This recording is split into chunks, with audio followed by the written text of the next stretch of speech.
Vous êtes sur France 24 et vous avez raison. Bienvenue dans votre journal de l'Afrique. À la une ce soir, comment ramener la sécurité au Burkina Faso? C'est l'objectif prioritaire que s'est fixé le nouveau gouvernement de transition burkinabé. Nous entendrons le nouveau Premier ministre. L'éclatement du principal parti d'opposition au Tchad, les transformateurs, se déchirent à la suite de la manifestation meurtrière du jeudi 20 octobre qu'ils avaient largement soutenu. Moustapha Masri, vice-président, a annoncé ce matin sa démission du parti. Nous irons sur place dans ce journal. Et nous vous emmènerons en Côte d'Ivoire à la rencontre de Massandje Cissé, une célébrité locale dans son quartier à Abidjan, où depuis 10 ans, cette mère de famille s'occupe des enfants des rues surnommés péjorativement les microbes. Comment en finir avec la violence qui gangrène le Burkina Faso depuis plusieurs années? C'est l'objectif prioritaire défini par le gouvernement mené par le Premier ministre Apolline Kellem de Tambela, déclare avoir formé un gouvernement de combat. Écoutez-le à l'issue du premier conseil des ministres présidé par Ibrahim Traoré, arrivé au pouvoir par un putsch le 30 septembre. On l'écoute. C'est un gouvernement de combat qui a été formé. Voilà. Ce n'est pas un gouvernement de dîner de gala. Le premier objectif, le principal et le prioritaire, c'est la sécurisation du territoire. Chaque Burkinabé qui se dit patriote peut y contribuer à sa façon. Le deuxième objectif sera de faire en sorte à améliorer la qualité de vie des Burkinabés. Pouvoir d'achat, salubrité, insalubrité, hygiène, faire en sorte que le Burkinabé puisse vivre de façon agréable. Et enfin, le troisième objectif sera d'améliorer le système de gouvernance. Qu'est-ce qui fait que chaque fois il y a l'instabilité politique? Au Tchad, le principal parti de l'opposition, les transformateurs, se déchire, et ce à la suite de la manifestation meurtrière du 20 octobre dernier, dont le parti était pourtant à l'initiative. Moustapha Masri, vice-président, a annoncé ce matin sa démission du parti. Les précisions de notre correspondant à N'Djamena, Mamadou Djimtebay. Coup de tonnerre dans les rangs du parti Les Transformateurs. Cette démission intervient 6 jours après la manifestation violemment réprimée qui a fait 50 morts et plus de 300 blessés selon le gouvernement et 81 morts et plus de 1000 blessés et prisonniers selon l'opposition et la société civile. Monsieur Masri dit avoir annoncé à son président Succès Matra sa démission qu'il justifie par la nouvelle voie empruntée par les transformateurs qui, selon lui, n'est plus en phase avec ses valeurs. Notre lutte a été dévoyée et détournée de ses valeurs fondamentales. La conquête du pouvoir ipso facto absolu au détriment de nos valeurs a pris le dessus.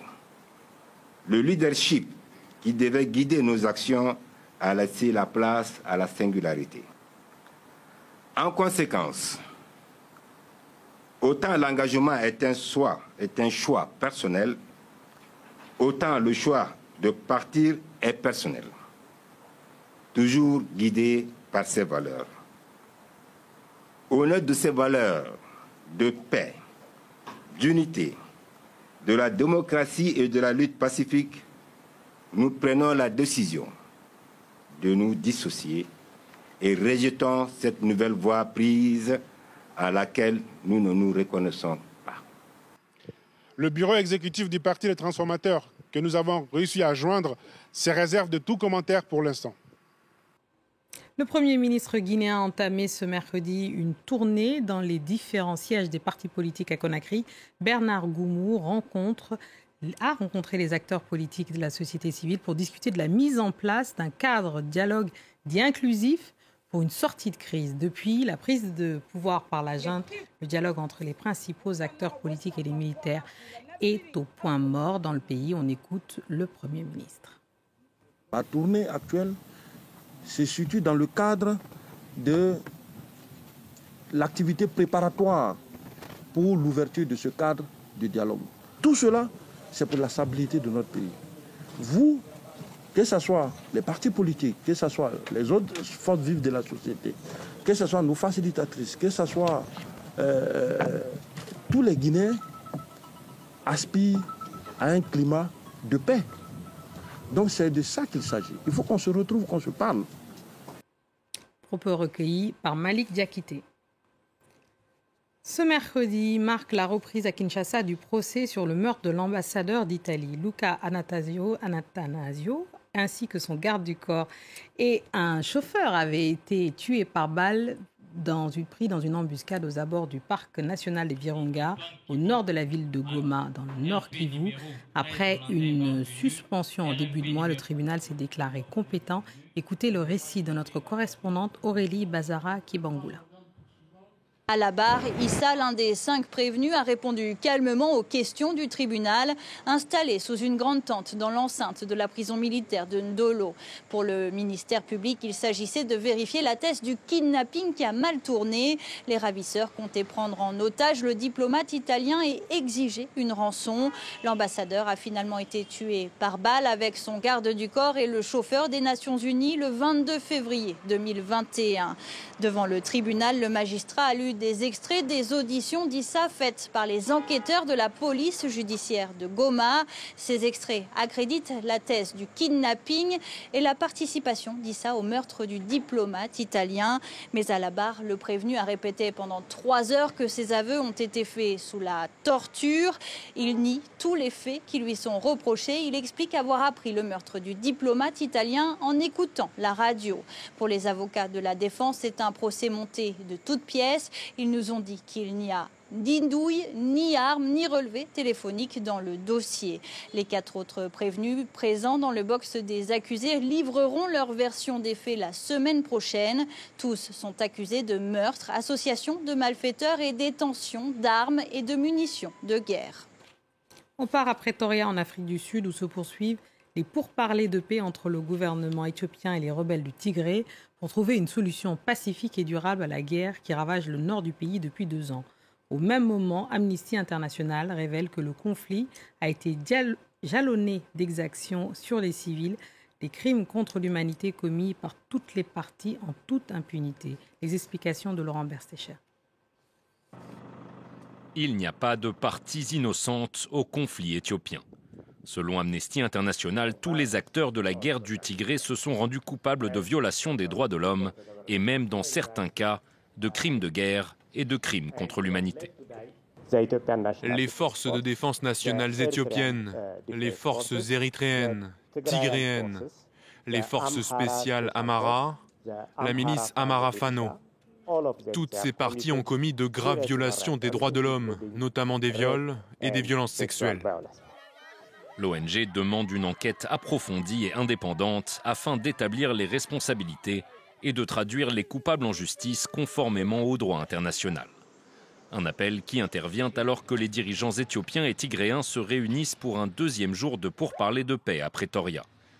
Les négociations qui ont débuté mardi sous l'égide de l'Union africaine sont suivies de très près par les Nations Unies.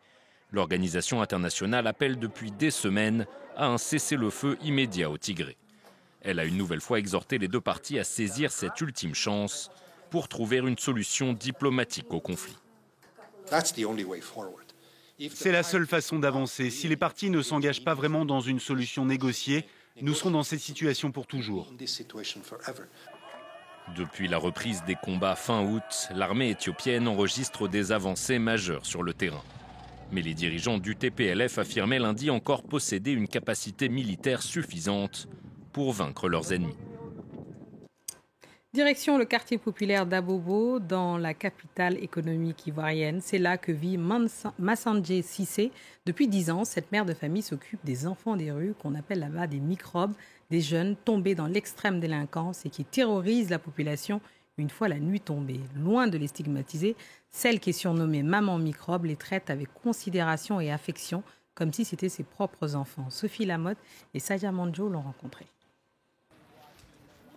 C'est la maman de tous les enfants de la rue. 10 ans que Massandje Cissé s'occupe de ces mineurs, souvent orphelins et livrés à eux-mêmes. Les plus violents sont surnommés les microbes. Mais Massandje Cissé rappelle que ce sont des enfants qu'il faut protéger. Pour appeler les enfants microbes, vraiment, moi, ça ne me plaît pas. À cause de ça, je fais un combat pour qu'on vende ces noms des microbes. C'est l'être humain, les enfants aussi. Voilà, c'est là. L'enfant, là, il est quitté à l'école à 5e, 4e. Il est au dehors. Si on l'a aidé, qu'il continue à l'école, il peut devenir gouverneur demain, il peut gouverner Côte d'Ivoire demain. Dans son modeste salon, Massenjé héberge une quinzaine d'enfants. Pour les nourrir, elle ne peut que compter sur le salaire de son mari, commerçant. Elle aimerait avoir les moyens et le soutien des autorités pour en faire encore plus. J'ai beaucoup d'enfants. J'ai envie de travailler, mais le coin me manque. J'ai besoin d'un bail, une maison conçue, voilà, pour que je vais encadrer les enfants là bien. C'est ça qui me manque actuellement. Dans les rues d'Abobo, tout le monde la connaît. Car c'est dans ce quartier du nord de la capitale économique qu'il y a le plus de délinquance. Leur nombre a explosé depuis la crise politique de 2011. Pour lutter contre la précarité du quartier, Massenjé aide les plus grands à s'insérer dans la vie professionnelle. C'est le cas de ces jeunes couturiers qui travaillent aujourd'hui dans cet atelier. Il y a de cela 4 ans maintenant que j'ai rencontré maman Cissé. Vraiment, j'étais dans la difficulté dans la rue, donc je ne savais pas quoi faire. Et maintenant, je fais la vie correctement comme un homme responsable. Grâce à Massenjé Cissé, une trentaine d'ex-enfants de la rue sont devenus couturiers, coiffeurs ou employés de maison.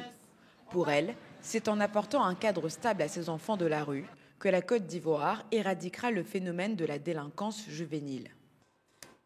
Et un mot pour vous dire que l'écrivaine mauricienne Natacha Apana a reçu pour l'ensemble de son œuvre le prix de la langue française. Elle sera honorée à la foire du livre de Brive du 4 au 6 novembre prochain.